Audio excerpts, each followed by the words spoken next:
أعوذ بالله من الشيطان الرجيم. بسم الله الرحمن الرحيم. تلك الرسل فضلنا بعضهم على بعض منهم من كلم الله ورفع بعضهم درجات وآتينا عيسى ابن مريم البينات وأيدناه بروح القدس ولو شاء الله ما اقتتل الذين من بعدهم من بعد ما جاءتهم البينات ولكن اختلفوا ولو شاء الله ما اقتتل الذين من بعدهم من بعد ما جاءتهم البينات ولكن اختلفوا فمنهم من آمن ومنهم من كفر ولو شاء الله ما اقتتلوا ولكن الله يفعل ما يريد. يا أيها الذين آمنوا أنفقوا مما رزقناكم من قبل أن يأتي يوم لا بيع فيه ولا خلة ولا شفاعة والكافرون هم الظالمون. الله لا إله إلا هو الحي القيوم لا تأخذه سنة ولا نوم له ما في السماوات وما في الأرض من ذا الذي يشفع عنده إلا بإذنه يعلم ما بين أيديهم وما خلفهم ولا يحيطون بشيء من علمه إلا بما شاء وسع كرسيه السماوات والأرض ولا يؤوده حفظهما وهو العلي العظيم. لا إكراه في الدين قد تبين الرشد من الغي فمن يكفر بالطاغوت ويؤمن بالله فقد استمسك بالعروة الوثقى لا انفصام لها والله سميع عليم. الله ولي الذين آمنوا يخرجهم من الظلمات إلى النور والذين كفروا أولياؤهم الطاغوت يخرجونهم من النور إلى الظلمات أولئك أصحاب النار هم فيها خالدون. ألم تر إلى الذين حاج إبراهيم في ربه أن آتاه الله الملك إذ قال إبراهيم ربي الذي يحيي ويميت قال أنا أحيي وأميت قال إبراهيم فإن الله يأتي بالشمس من المشرق فأت بها من المغرب فبهت الذي كفر والله لا يهدي القوم الظالمين.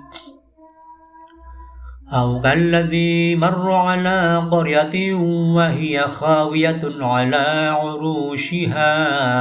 قال أنى يحيي هذه الله بعد موتها فأماته الله 100 عام ثم بعثه قال كم لبثت قال لبثت يوما أو بعض يوم قال بل لبثت 100 عام فانظر إلى طعامك وشرابك لم يتسنه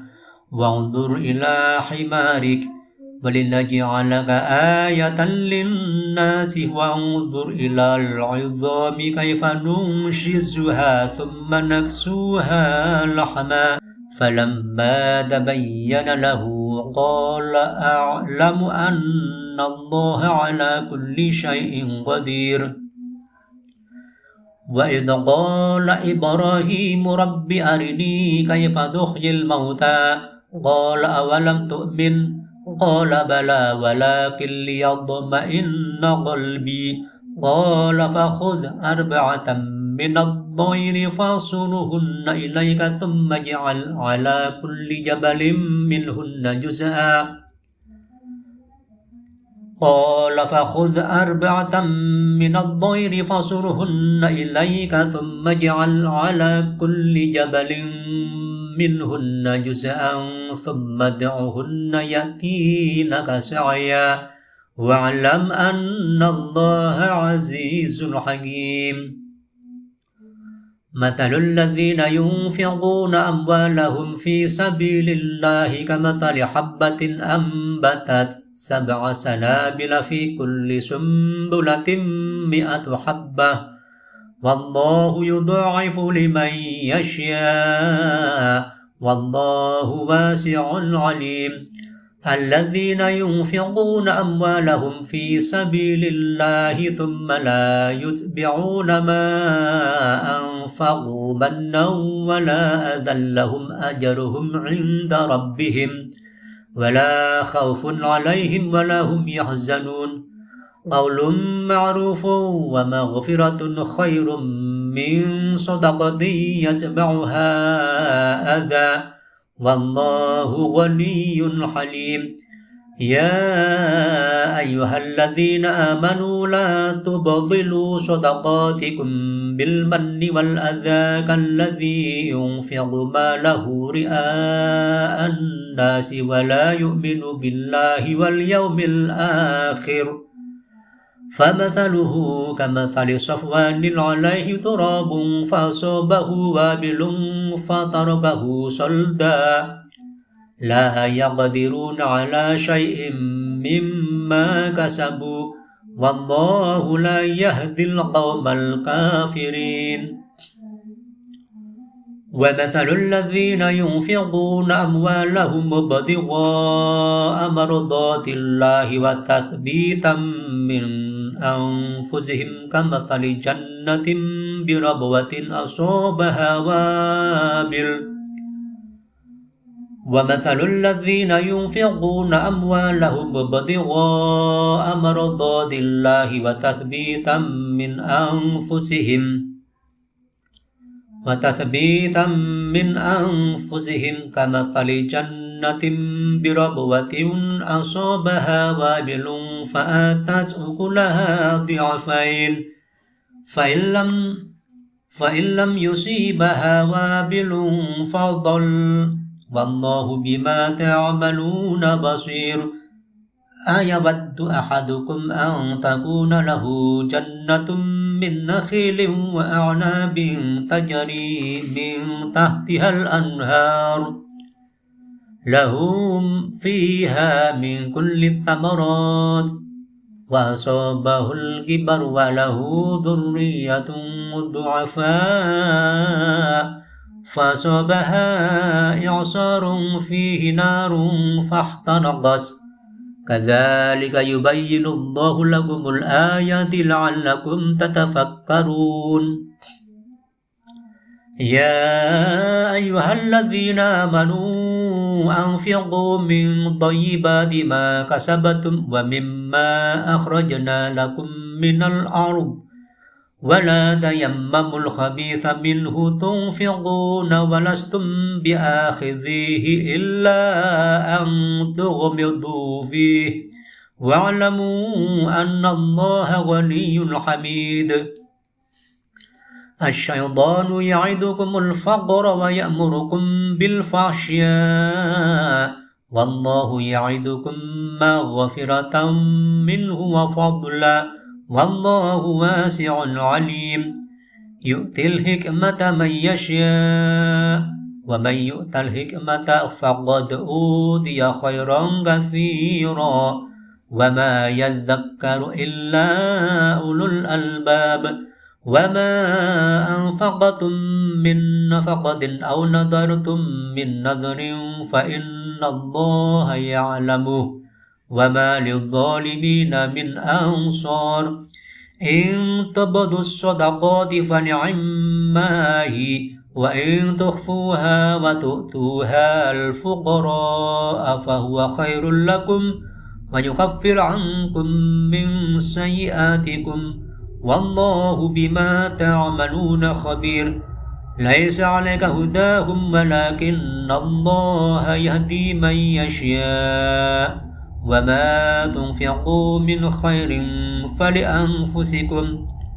وما تنفقون إلا ابتغاء وجه الله وما تنفقوا من خير يوفى إليكم وأنتم لا تظلمون للفقراء الذين أحصروا في سبيل الله لا يستطيعون ضربا في الأرض يحسبهم الجاهل أغنياء من التعفف تعرفهم بسيماهم لا يسألون الناس إلحافا وما تنفقوا من خير فإن الله به عليم الذين ينفقون أموالهم بالليل والنهار سرا وعلانية فلهم أجرهم عند ربهم ولا خوف عليهم ولا هم يحزنون الذين يأكلون الربا لا يقومون إلا كما يقوم الذي يتخبطه الشيطان من المس ذلك بأنهم قالوا إنما البيع مثل الربا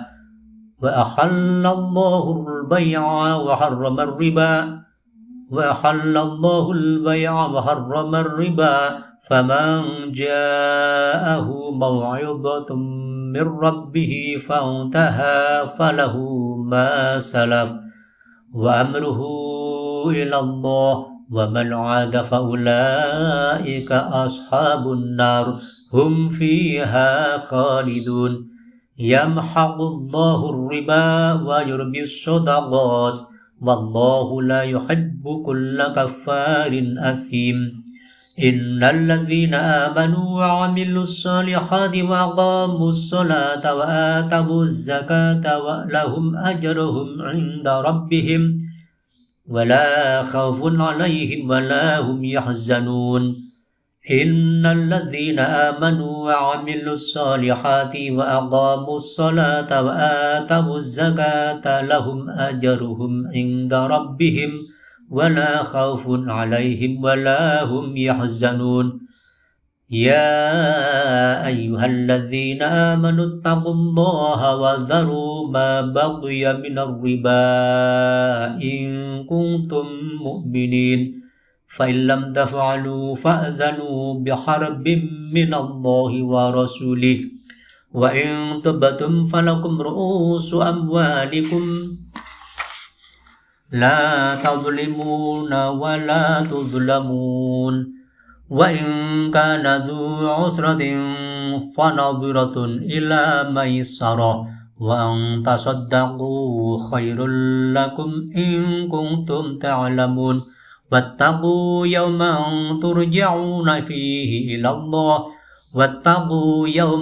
ترجعون فيه إلى الله ثم توفى كل نفس ما كسبت وهم لا يظلمون يا أيها الذين آمنوا إذا تداينتم بدين إلى أجل مسمى فاكتبوه وليكتب بينكم كاتب بالعدل ولا يأب كاتب أن يكتب كما علمه الله فليكتب وليملل الذي عليه الحق وليتق الله ربه ولا يبخس منه شيئا فإن كان الذي عليه الحق سفيها أو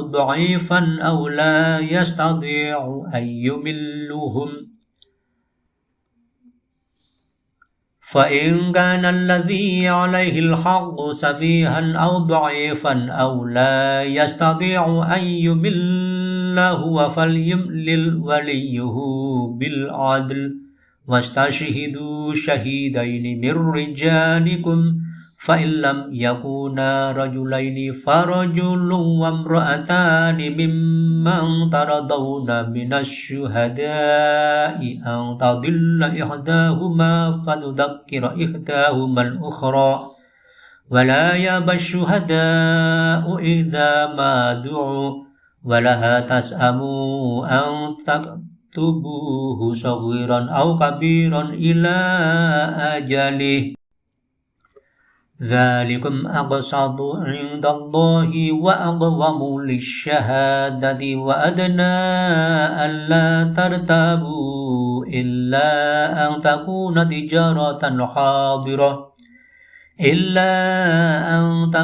تجارة حاضرة تديرونها بينكم فليس عليكم جناح ألا تكتبوها وأشهدوا إذا تبايعتم ولا يضار كاتب ولا شهيد وإن تفعلوا فإنه فسوق بكم واتقوا الله ويعلمكم الله والله بكل شيء عليم وإن كنتم على سفر ولم تجدوا كاتبا فرهان مقبوض فإن أمن بعضكم بعضا فليؤدي الذي اؤتمن أمانته وليتق الله ربه ولا تكتموا الشهادة ومن يكتمها فإنه آثم قلبه والله بما تعملون عليم لله ما في السماوات وما في الأرض وإن تبدوا ما في أنفسكم أو تخفوه يحاسبكم به الله فيغفر لمن يشاء ويعذب من يشاء والله على كل شيء قدير آمن الرسول بما أنزل إليه من ربه والمؤمنون كل آمن بالله وملائكته وكتبه ورسله لا نفرق بين أحد من رسله وقالوا سمعنا وأطعنا غفرانك ربنا وإليك المصير لا يكلف الله نفسا إلا وسعها لها ما كسبت وعليها ما اكتسبت ربنا لا تؤاخذنا إن نسينا أو أخطأنا ربنا ولا تحمل علينا إصرا كما حملته على الذين من قبلنا ربنا ولا تحملنا ما لا طاقة لنا به واعف عنا واغفر لنا وارحمنا أنت مولانا فانصرنا على القوم الكافرين صدق الله العظيم